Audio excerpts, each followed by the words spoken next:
My faith in Hashem just grew stronger and stronger every day that I was there. So every day I used to wake up and I used to say Modani, first of all in the morning. And at night, before I went to sleep, I had those 5 minutes that I used to speak with Hashem. And you know how people, they always ask something from Hashem. I need a bigger house, I need more money, I need health, I need this, I need this, I need that. But no one asks him, what about him? How does he feel? So in those 5 minutes, every night, I used to start my conversation with God, with Hashem, by Hashem, how are you? How was your day today? Are you okay? How do you feel? Do you need anything? If you do, just tell me, I'll do it. And then I go on to say thank you. Thank you for the air in my lungs. Thank you for the food that I have. Maybe it's a small amount, but the food that I have on my plate. Thank you for the time that is next to me. Thank you for my parents that are home safe, my family. Thank you for everything that I have and anything that I don't have. And then I go on, and I ask for everything that I needed. And one day, Itai is very, very desperate. He tells me, Omer, we're not going back home. I can't believe it. We're going to die here, and that's it for us. And you know, for me, I was raised in a very optimistic home. My parents always taught me that positive thinking creates positive reality. So I used to tell Itai, you have to believe. You have to believe we're going back home. He tells me, no, it's not going to happen. We're going to die, and that's it. And I leave him. And at night, when I spoke with Hashem, I asked him, Hashem, please give strength to Itai.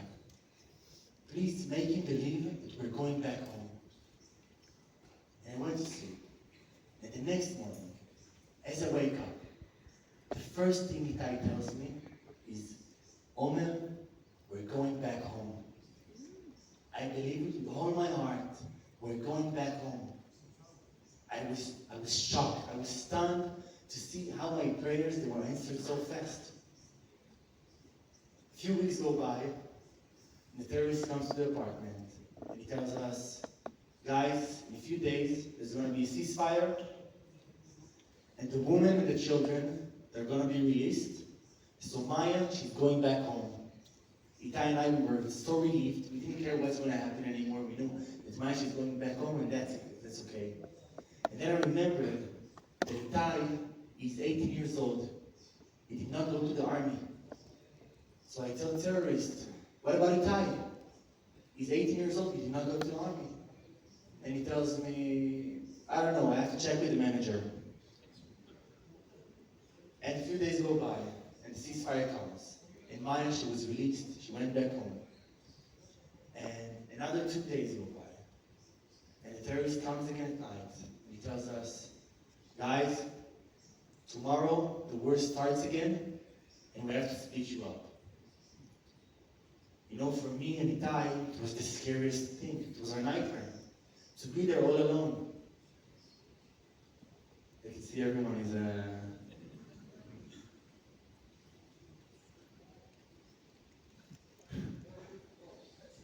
alive because everyone is focusing on the screen.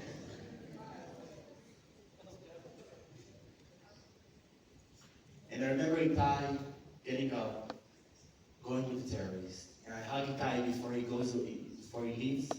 And I tell him, Itai, in a few days, we're going to be back again. Don't worry, I'm going to see you again. And Itai leaves.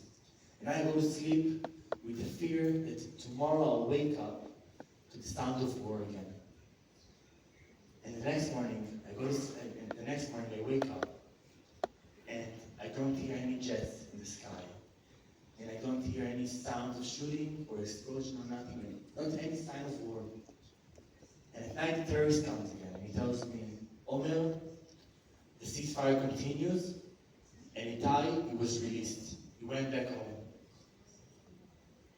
Now you know, I was truly happy for him. I was truly happy for Itai. But at the same time, I was left behind. What about me?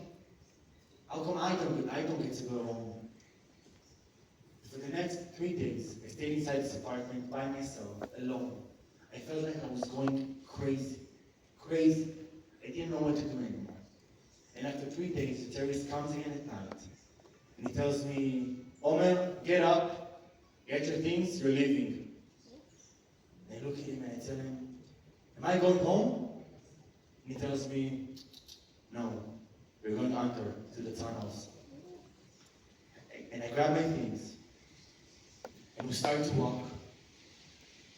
We start to walk to this abandoned garage. Over there, so much noise. It's happening. I have ADHD. It's very hard for